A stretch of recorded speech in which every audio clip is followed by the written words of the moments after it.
You've probably heard these words many times in your life. The Lord is my shepherd, I shall not want. Maybe from a parent, a song, a prayer, or a moment of silence when you needed comfort. It's familiar. So familiar that you might have missed the real power it holds. Not poetic power, mental power. This verse isn't just something to recite, it's something to embody. When spoken with understanding, it becomes a command to your subconscious, not to wish for wealth, but to live from the certainty that you already walk with divine provision. That mindset alone is the first shift toward real abundance. The greatest mistake people make when seeking prosperity is believing it starts outside of them. More work, more hours, more effort. But the truth is simpler and more radical. Real wealth doesn't begin in your job, your skills, or your contacts. It begins in your perception, and the words you repeat shape that perception more than anything else. Napoleon Hill understood this when he taught that your mind is fertile ground, and your dominant thoughts are seeds. If you speak from scarcity, you grow more scarcity. But if you speak from overflow, you activate a different law, one that turns inner belief into outer result. This is where the ancient verse becomes practical. When you say, I shall not want, you're not describing your current reality. You're redefining your identity. You are rejecting lack. You're refusing to think like a victim. You're choosing to see yourself as guided, provided for, and fully equipped. That decision, when repeated, becomes a program. And your subconscious doesn't argue with it. It simply follows the pattern you install. That's why some people, even without resources, begin to rise, because they speak like someone who already carries abundance in their spirit. Many treat sacred words like background music, beautiful, but passive. They don't realize that repeated truth creates internal authority. The words shape posture, belief shapes energy, and energy shapes action. That's why those who repeat this verse, not just in church, but in front of the mirror, before decisions, before investments, before life's crossroads, begin to transform. Because they're no longer borrowing faith, they're building it. And that foundation is stronger than any economy, trend, or obstacle. There's a reason this verse doesn't end with fear or survival. It ends with overflow. You anoint my head with oil, my cup overflows. That is a blueprint, not a metaphor, a roadmap to a life where inner conviction creates outer breakthrough. When you live by that internal abundance, you stop chasing opportunities and they start finding you. What comes next is not just understanding the words, but installing them. And when you do, something ancient inside you begins to rise. A voice that doesn't beg, a soul that remembers, nothing is missing, nothing is broken. You were never meant to live in lack. There was a man who had done everything right, or so he believed. He worked long hours, stayed honest, and kept pushing forward. Yet somehow success kept slipping away. Each day started with anxiety and ended in exhaustion. His business stagnated, his ideas felt scattered.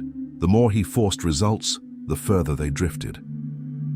What he didn't realize was that he had allowed his inner world to become as chaotic as the challenges around him. He was taking action, yes, but from a place of pressure, not peace. That difference alone was enough to keep abundance out of reach. Then one morning, something shifted. Instead of diving into his usual routine, he paused, just sat in silence for the first time in months. As he breathed, a familiar phrase rose from memory. He leadeth me beside still waters. And for the first time he understood it. It wasn't about escape, it was about realignment.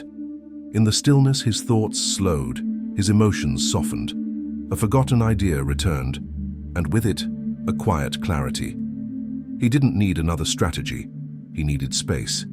That moment of calm didn't solve everything, but it gave his mind permission to receive. Most people underestimate how powerful that kind of pause can be. They confuse constant activity with progress. But the most successful minds don't just move, they listen.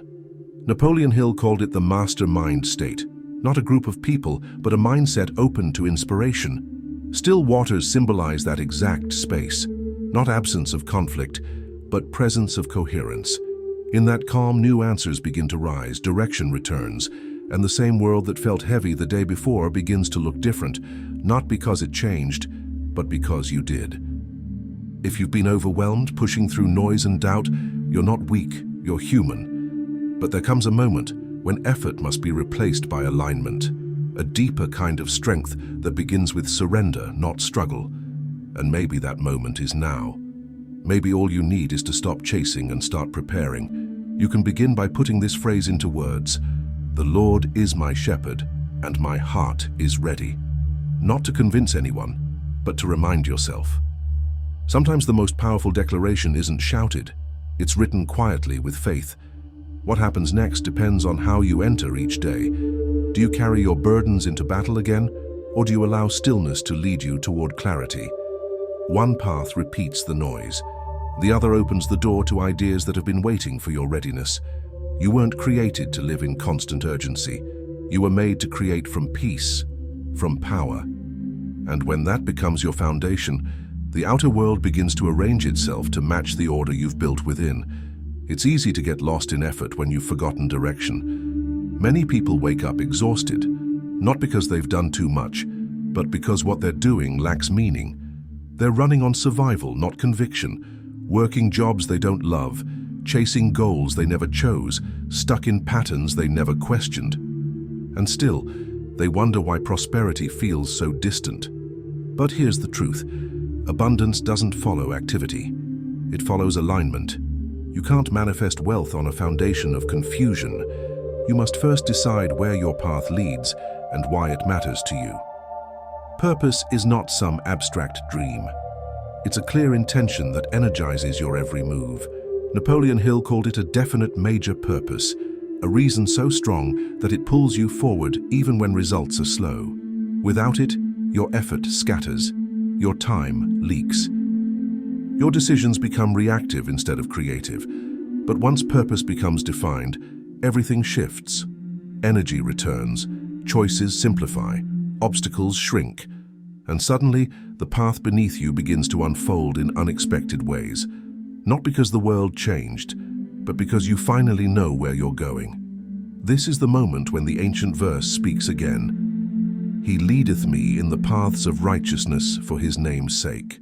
Not just a spiritual promise, but a practical pattern.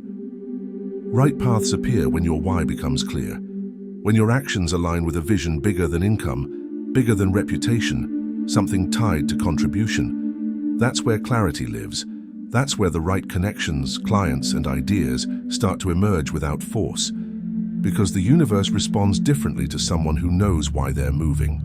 If you feel stuck, it may not be your effort that's lacking, it may be your direction. Ask yourself, what would I pursue if money wasn't the goal?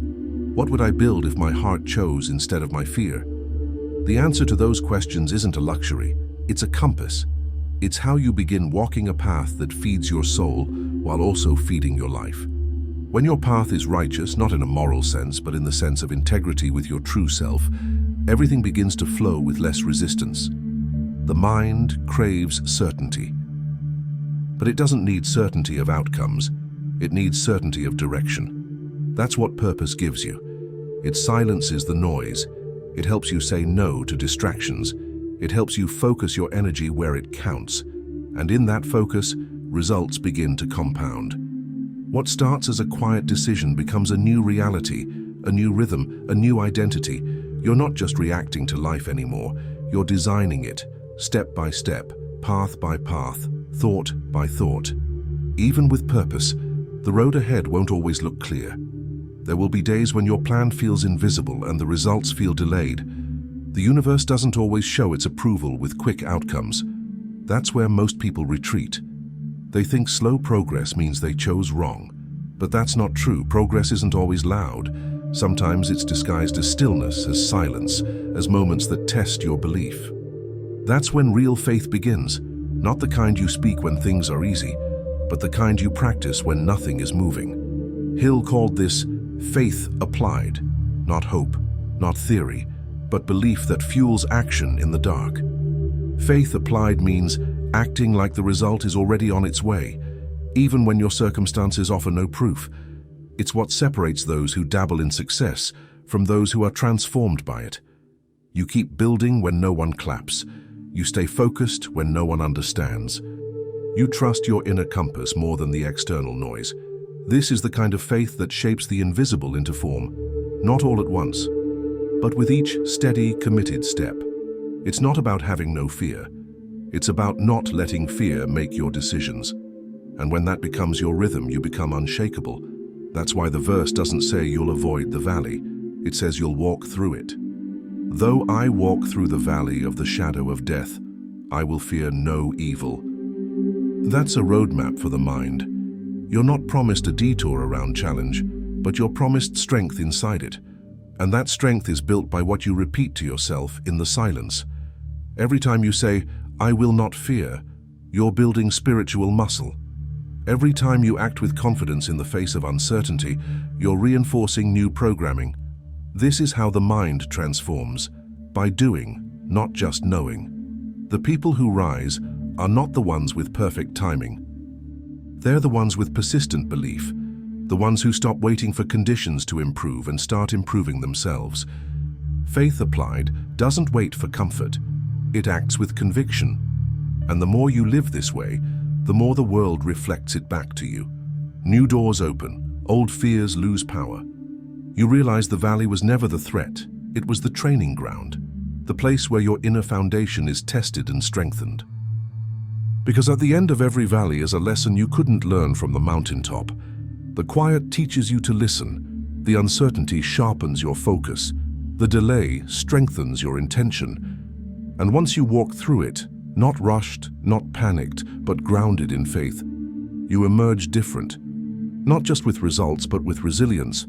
You're no longer just wishing for a better life. You've become someone who can carry it. And that shift changes everything. There's a moment when the path you've walked in silence begins to open, not because the world suddenly changes, but because your inner vision has reached maturity. That's the power of creative visualization. Hill taught that all success is first created in the mind. Long before the business exists, before the bank account grows, before the opportunity arrives, your subconscious must be saturated with the image of what's coming, not with desperation, with certainty. That's when the invisible begins to take shape, not by force but by agreement between your mind and what you are now ready to receive. This is why so many people fail. They pray for change while visualizing failure.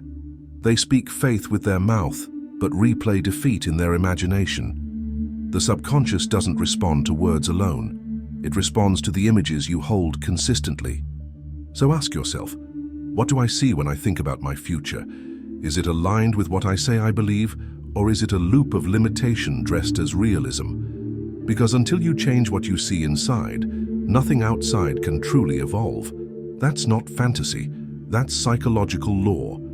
Your external world reflects the movie playing in your inner one. Now read these words slowly. You prepare a table before me in the presence of my enemies. You anoint my head with oil. My cup overflows. That is not passive hope. It's active vision. A declaration that even when surrounded by fear, doubt, or opposition, abundance still has the final word. It's a mental image of favor where others expect failure. A vision of overflow in a place others expect emptiness. When you see that, clearly, consistently, emotionally, you give your mind a new assignment, not to survive, but to prepare space for increase. This is why it's not enough to wish for more. You must visualize it as already real. See the business thriving. Feel the home you've longed for. Walk mentally through the peace, the joy, the freedom. Hold it long enough to feel the gratitude now, not later. That's when your brain begins to reorganize itself. Your energy changes, your decisions shift. And slowly your world begins to look like the one you've seen in silence. So let it begin here. Let it begin with one sentence you repeat, not as a trick, but as truth. Today I visualize my victory as already complete. Don't underestimate the effect of this shift, because once you allow your imagination to work for you, not against you, it becomes your most powerful ally. You're no longer just reacting to circumstances, you're generating them. And what you've been waiting for may already be waiting for you. It's just looking for someone who believes with enough clarity to receive it. True prosperity isn't measured by what you accumulate. It's revealed by what flows through you. There comes a moment, after all the inner work, after the mental realignment, after the quiet steps of faith, when you begin to realize this abundance is not just yours to enjoy, it's yours to share. When Hill spoke about organized planning and specialized knowledge, he wasn't just talking about money. He was talking about value, how your unique experience, skill, and story can serve others. And when you connect your inner overflow to outer contribution, everything expands. Many people chase success as a finish line, but those who live in abundance understand it's not the end, it's the beginning. The moment your cup runs over is the moment your real mission begins. Because when you have more peace, you can bring peace. When you have more clarity, you can guide others. When your income grows, so does your ability to create opportunities around you. That's the true nature of overflow. It doesn't stop with you. It continues through you, reaching places and people that once seemed out of reach. That's why the verse says, "You anoint my head with oil, my cup overflows." Not drips, not just enough, but overflow. And that oil is symbolic. It represents calling, wisdom, identity. You are not just here to survive, to get by. You are here to carry something valuable, something timeless. And the more you walk in alignment, the more that anointing becomes visible. People begin to feel your presence differently. Your words carry more weight. Your actions leave deeper impact. You're no longer just building a life, you're building a legacy. The most powerful shift happens when you stop asking, "What can I get?" and start asking, "What can I give from what I've become?" Because everything you've overcome, everything you've learned, everything you've received, it's not accidental. It's preparation. Preparation to teach, to guide, to serve, to lead. That's when your influence expands without effort. Not through marketing, but through meaning. People feel when someone is walking in truth. They respond to it, and so does life. Overflow is not a number in your account. It's a state of identity, a vibration, a calling. When you become someone who walks with fullness, you change rooms without speaking. You break limits without forcing, and you begin to notice you're no longer trying to prove anything. You're just giving from who you are. And that kind of wealth, soulful, grounded, generous, cannot be taken. It multiplies, quietly, powerfully, eternally. At some point, every transformed person faces a quiet invitation. Now that you've crossed the valley, who will you help across? The wisdom you've gained, the faith you've built, the clarity you've earned, it's not just for you, it's meant to echo. That's the moment when true abundance reveals its deeper purpose. Hill understood this. He taught that no success is complete without the contribution of a mastermind. A circle, a connection, a shared vision that lifts others while lifting you. When your wisdom becomes someone else's breakthrough, the cycle of prosperity completes itself. You might not see yourself as a teacher, but every challenge you've overcome qualifies you. Every step you took in silence gave you something valuable to pass on. You don't need a platform, you need presence. You don't need followers, you need intention. And when you speak from your lived truth, people listen. Not because you're perfect, but because you're real. Your experience becomes a map. Your scars become a compass. And your voice carries the frequency of someone who didn't just learn success, they lived through the fire to find it. This is why some of the most impactful leaders are quiet builders, people who never set out to be influential, but became so by becoming whole. And now maybe that's you. Maybe the growth you've experienced is ready to ripple outward, through a conversation, a business, a gesture, a prayer. You don't need to know how far it will reach. You just need to start. Because when you give from overflow, you never lose anything. You only multiply what's been entrusted to you. And this is where your impact begins, not in noise, but in alignment. You've walked the path of fear, faith, and vision. You've rebuilt your identity from the inside out. And now, without even trying to impress or convince, you've become a lighthouse for someone else still lost in the storm. Not because you planned it, but because you lived it. And that kind of guidance can't be faked. It radiates, quietly, powerfully, authentically. So when you feel that whisper inside telling you to share, listen. You don't need permission to give what healed you. You only need willingness, because the same source that restored you will continue to expand through you. And in doing so, you'll find that the greatest wealth isn't just having a full cup. It's becoming the reason someone else believes theirs can be filled too. You were never waiting for abundance. Abundance was waiting for you, to remember who you are.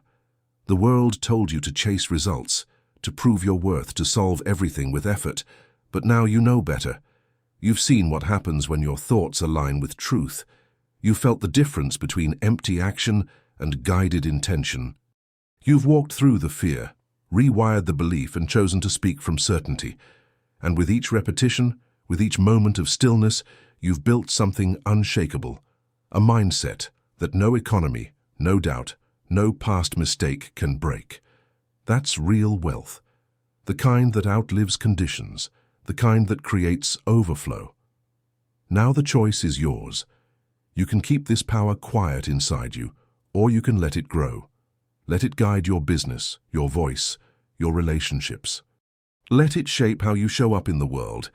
And if this journey touched something in you today, don't let it end here. Subscribe to the channel and watch the next video that's already waiting for you.